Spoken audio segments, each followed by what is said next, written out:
আসসালামু আলাইকুম। কাছে এবং দূরে যে যেখানে আছেন সবাইকে অনেক অনেক শুভেচ্ছা জানিয়ে শুরু করছি আমার আজকের ভিডিও। আজকে রান্না করব মুখি দিয়ে ডাল। এখানে আমি মুখি আর পাঙ্খাস মাছ নিয়েছি। মুখিগুলো ভালো করে সেদ্ধ করে ছিলে নিয়েছি। এবার একটা ব্লেন্ডারে ভালো করে ব্লেন্ড করে নেব। হাত দিয়েও মেখে নেওয়া যায়, কিন্তু ব্লেন্ডারে করলে একদম মিহি হয়ে যায়, কোনো দানা থাকে না, তাই ব্লেন্ডারে ব্লেন্ড করে নেব। আর দিচ্ছি পরিমাণ মতো তেল, দেব সামান্য একটু পেঁয়াজ কুচি। পেঁয়াজগুলো তেলের মধ্যে হালকা ভেজে নেব।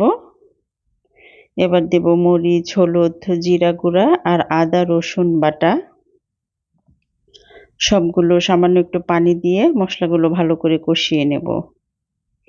পাঙ্গাস মাছ যে রেখেছিলাম সে মাছগুলো আমি চামড়াটা ছিলে নিয়েছি, ছিলে ভালো করে ধুয়ে ছোট ছোট করে টুকরো করে নিয়েছি। এবার মাছগুলো মশলার সাথে ভালো করে কষিয়ে নেব। কষানো হয়ে গিয়েছে, এবার যে মুখিগুলো ব্লেন্ড করেছিলাম সেটা কষানোর মধ্যে ঢেলে দিব আর মশলার সাথে ভালো করে মিশিয়ে একটু নেড়ে চেড়ে নিচ্ছি।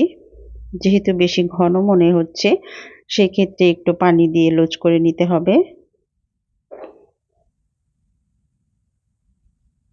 আপনি যতটুকু ঘনত্ব রাখতে চান ঠিক ততটুকু পরিমাণে পানি দিয়ে ভালো করে নেড়ে চেড়ে মিশিয়ে নেবেন। আর দিয়ে দিলাম এলাচ, দারচিনি, তেজপাতা, স্বাদমতো লবণ।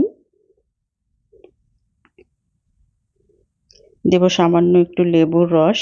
যেহেতু কচুর মুখিগুলো গলায় ধরার সম্ভাবনা থাকে, তাই একটু লেবুর রস দিয়েছি আর একটা ঘুটনির সাহায্যে মাছগুলো ভেঙে নিচ্ছি।